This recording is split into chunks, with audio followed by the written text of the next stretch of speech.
Hello, Idaho. Welcome to this week's update from the Idaho Farm Bureau Federation with this Capital Minute, where we bring you the latest from the state legislature and its impact on agriculture. In the next few minutes, we will dive into key legislative issues affecting Idaho's agricultural community. Welcome to Capital Minute. I'm Dexton Lake, and it's great to complete Week 8 of the session. As many of you know, managing Idaho water effectively comes with unique challenges, from aquifer depletion to aging infrastructure.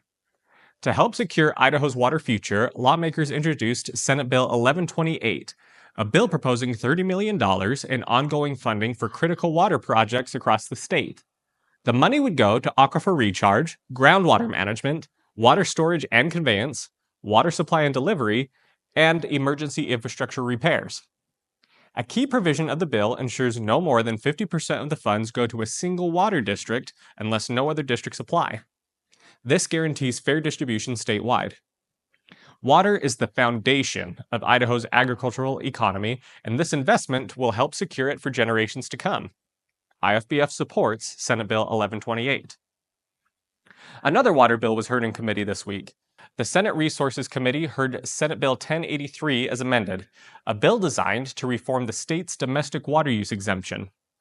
The bill was discussed in detail in Issue 6 of Capital Reflections, so we'd encourage you to review that for information on what the bill does.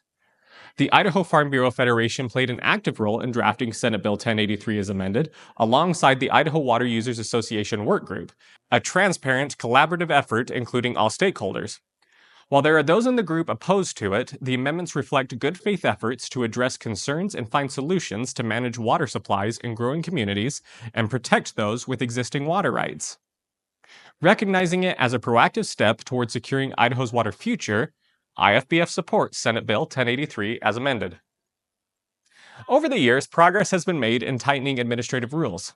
However, temporary rules have remained a problem in avoiding legislative oversight.